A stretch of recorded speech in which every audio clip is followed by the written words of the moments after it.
मित्रों नमस्कार। आपका आर के लेक्चर्स में स्वागत है।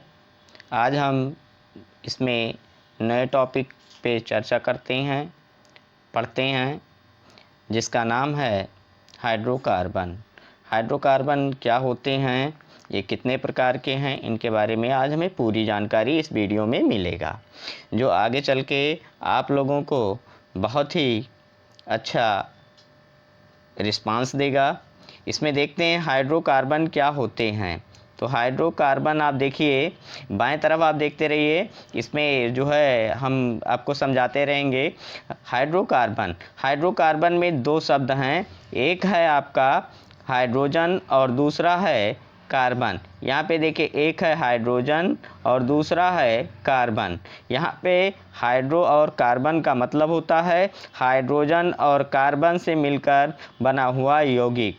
ठीक है, तो ऐसे यौगिक जो हाइड्रोजन और कार्बन से मिलकर बने होते हैं उनको हम क्या कहते हैं, हाइड्रोकार्बन कहते हैं। यहाँ पे आपका डिफिनेशन भी लिख दिया गया है। कार्बन और हाइड्रोजन से मिलकर बने यौगिक को हम क्या कहते हैं, हाइड्रोकार्बन कहते हैं। जैसे आप देखते हैं, आपको लिखा मिल जाता है CH4।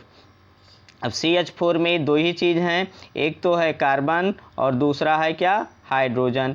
एक है कार्बन, दूसरा हाइड्रोजन है। तो जब कार्बन और हाइड्रोजन से मिलकर कोई भी यौगिक बनेगा तो वो यौगिक हाइड्रोकार्बन होगा। इसमें ऐसा भी लिखा जा सकता है C6H6 C2H2। मतलब इसमें जितने भी यौगिक मिलेंगे उसमें क्या मिलेगा, कार्बन और हाइड्रोजन। क्या मिलेगा, कार्बन और हाइड्रोजन। तो जब भी ऐसे यौगिक मिलते हैं तो उनको हम हाइड्रोकार्बन कहते हैं। अब आगे हम पढ़ते हैं कि हाइड्रोकार्बन संरचना के आधार पे कितने प्रकार के होते हैं। तो संरचना के आधार पे हाइड्रोकार्बन को दो भागों में बांटा गया है। पहला आता है हाइड्रोकार्बन का पहला भाग है कि इसमें नंबर 1 आता है खुली श्रृंखला और नंबर 2 आता है बंद श्रृंखला। खुली श्रृंखला, यहाँ पे आप देखिए, यहाँ पे लिखा गया है खुली श्रृंखला और नंबर 2 बंद श्रृंखला। यहाँ पे खुली श्रृंखला क्या होती है और बंद श्रृंखला क्या होती है। खुली श्रृंखला का मतलब एक सीधी लाइन में हो। जैसे यहाँ पे देख लीजिए CH3 CH2 CH2, ठीक है। या इसमें लंबी भी चेन हो सकती है और छोटी भी हो सकती है, लेकिन यहाँ पे एक सीधी रेखा में हो तो उसको हम खुली चेन श्रृंखला कहते हैं, या ओपन चेन रिएक्शन हाइड्रोकार्बन कहते हैं, या खुली श्रृंखला हाइड्रोकार्बन के नाम से जानते हैं। इसका दूसरा नाम होता है एलिफैटिक। क्या नाम होता है, एलिफैटिक के नाम से भी इसको हम जानते हैं। दूसरी बात आती है बंद श्रृंखला। बंद श्रृंखला में कुछ इस तरह का दिया गया हो, जैसे एक कार्बन का एक हिस्सा दूसरे कार्बन के हिस्से से बंद हो। ये इस तरह के आप लोगों ने देखा होगा, इसको क्या कहते हैं, बेंजीन कहते हैं। इसका अणु सूत्र लिखेंगे तो C6H6 हो जाएगा। इधर का स्ट्रक्चर ये भी ऐसे भी हो सकता है, ऐसे भी हो सकता है, ऐसे भी हो सकता है। तो इसमें ये संरचना जो है ये क्या है, ये बंद श्रृंखला है। यहाँ पे ये बंद श्रृंखला है और यहाँ पे ये खुली श्रृंखला है।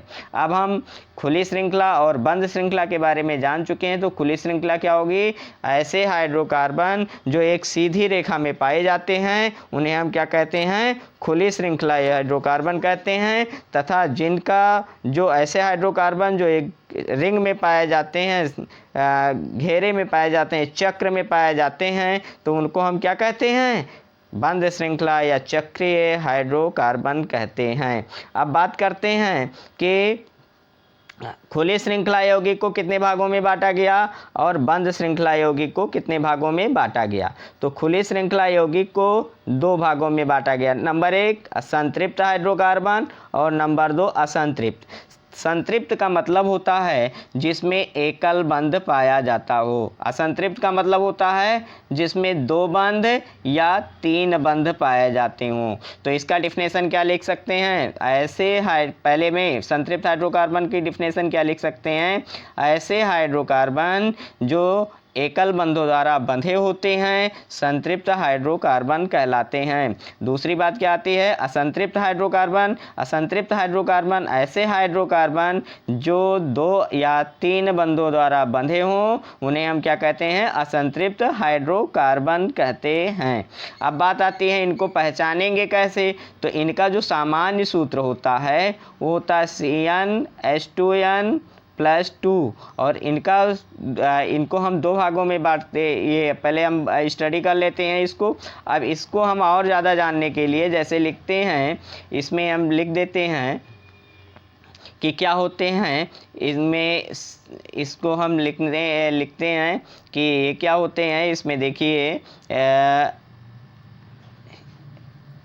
संतृप्त में हमने लिखा था इनका सूत्र CnH2n+2, तो इसका जैसे हम लिखते हैं C2H6। असंतृप्त में हमने लिखा था कि इसमें 2 और 3 बंध होते हैं। तो अब पहले हम इसको स्टडी कर लें, इसको के बारे में पूरी तरह से जान लें क्या होता है। यहाँ पे देखिए n क्या है, कार्बन की संख्या है। यदि कार्बन बराबर 2 हैं और तो हाइड्रोजन कितने होंगे, उसमें हम यदि कार्बन 2 है तो यहाँ पे 2 × 2 + 2 बराबर कितना हो जाएगा, 2 दूनी 4 + 2 बराबर कितना हो जाएगा, 6। तो हाइड्रोजन कितने हो जाएंगे, 6। अर्थात यदि हाइड्रोजन की संख्या कार्बन की संख्या के दुगने से 2 अधिक है तो वो हमारा क्या होता है, संतृप्त हाइड्रोकार्बन कहलाता है। दूसरी बात हम करते हैं कि असंतृप्त हाइड्रोकार्बन क्या होते हैं, तो असंतृप्त हाइड्रोकार्बन को भी हम 2 भागों में बांटते हैं। पहला आता है इसमें असंतृप्त में पहला आता है एल्कीन और दूसरा आता है alkyne. Number 1 alkene, number 2 alkyne. पहले एल्कीन के बारे में हम जानते हैं, ये हमें ऊपर अभी हमने लिखा था 2 बंध या 3 बंध। तो इसमें जो होता है एल्काइन में या एसिटिलीन्स में 3 बंध पाए जाते हैं, जबकि एल्कीन में 2 बंध पाए जाते हैं। तो इसको हम कैसे डिफिनेशन लिख सकते हैं, ऐसे हाइड्रोकार्बन जो 2 बंधों द्वारा बंधे होते हैं उन्हें हम एल्कीन कहते हैं। या इनका सूत्र क्या हो जाएगा, इनका सूत्र होगा CnH2n, मीन्स इसका होगा हाइड्रोजन की संख्या कार्बन के 2 गुना। मतलब यहाँ पे क्या n है और यहाँ पे 2n है, तो इसका मतलब क्या हुआ, जितना कार्बन होगा हाइड्रोजन उसका 2 गुना हो जाएगा, अर्थात C2H4 क्या हो जाएगा, C2H4 C3H6।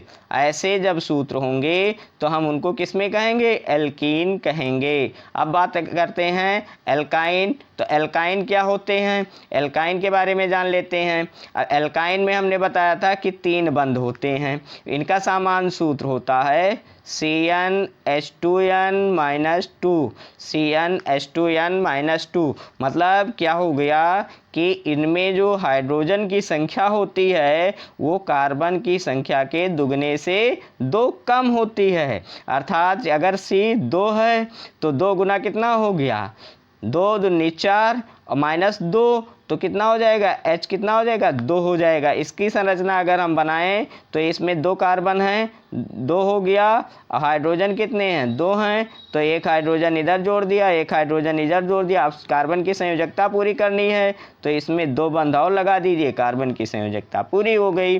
तो ऐसे यौगिक में हम इसको क्या कहते हैं, एल्काइन कहते हैं। मतलब जिसमें 2 बंध पाया जाएगा, जिसमें क्या होगा, 2 बंध पाया जाएगा, उसको हम क्या कहेंगे, एल्कीन कहेंगे। और जिनमें 3 बंध पाया जाएगा उनको एल्काइन कहेंगे, और जिनमें 1 बंध पाया जाएगा उनको हम एल्केन कहेंगे। मतलब हाइड्रोकार्बन बेसिकली 3 भागों में बांटे गए हैं। खुली श्रृंखला हाइड्रोकार्बन की बात कर रहे हैं, खुली श्रृंखला हाइड्रोकार्बन 3 भागों में बांटे गए।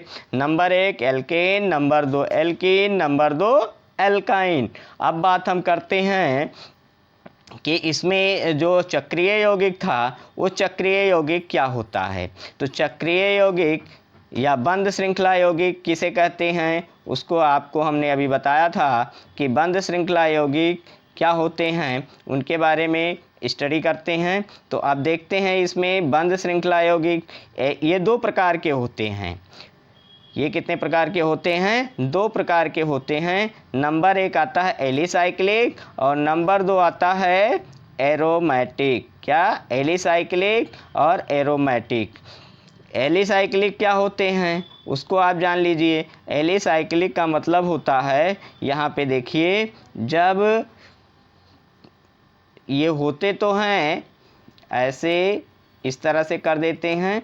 ये एक स्ट्रक्चर हमने ये बनाया, ये बना दिया, और दूसरा स्ट्रक्चर ये पहला स्ट्रक्चर है, एलिसाइक्लिक है। दूसरा स्ट्रक्चर हम कुछ इस तरह से बनाते हैं जिसको आप लोग जानते हैं बेंजीन कहते हैं।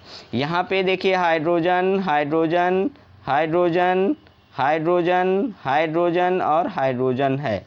अब यहाँ पे देखिए, यहाँ पे कार्बन से 2 बंध हाइड्रोजन जुड़े हुए हैं। यहाँ H H H H H, मतलब कार्बन से जब सिंगल बंधों द्वारा कार्बन जुड़ा हो और हाइड्रोजन उनकी संयोजकता पूरी कर रहा हो तो उसको हम एलिसाइक्लिक कहेंगे। और जिसमें इसमें 2 बंध पाए जाते हैं, चूँकि इसका सूत्र होता है C6H6, मतलब इसमें क्या होते हैं, एकांतर से 2 बंध पाए जाते हैं, उन्हें हम एरोमेटिक यौगिक कहते हैं।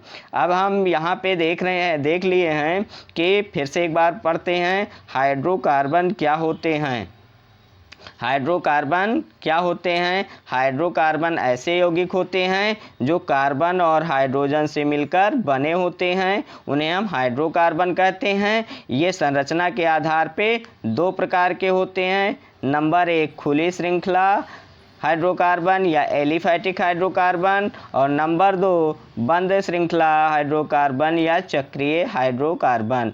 अब हाइड्रोकार्बन इसका अगर हम एक उसमें पढ़ते हैं क्लासिफिकेशन बना करके, तो इसमें आसानी हो जाता है। क्योंकि यहाँ पे देखिए, इसमें हाइड्रोकार्बन को 2 भागों में बांटा गया। नंबर 1 खुली श्रृंखला, नंबर 2 बंद श्रृंखला। अब फिर इसको अगर हम खुली श्रृंखला और बंद श्रृंखला के बांटने के बाद में फिर अगर हम बांटते हैं तो खुली श्रृंखला को हम पुनः 2 भागों में बांटते हैं। नंबर 1 संतृप्त हाइड्रोकार्बन और नंबर 2 असंतृप्त हाइड्रोकार्बन। अब फिर जब हम संतृप्त हाइड्रोकार्बन की बात करते हैं तो इसमें एकल बंधों द्वारा ये पूरा होता है, और असंतृप्त की बात करते हैं तो ये 2 बंधों द्वारा पूरा होता है और त्रिक बंधों द्वारा पूरा होता है। और संतृप्त को 2 भागों में बांटा गया है, जिसमें 2 बंध और एक में 3 बंध पाए जाते हैं। जिसमें 2 बंध पाए जाते हैं उनको हम क्या कहते हैं? एल्कीन कहते हैं, और जिनमें त्रिक बंध पाए जाते हैं उनको हम क्या कहते हैं?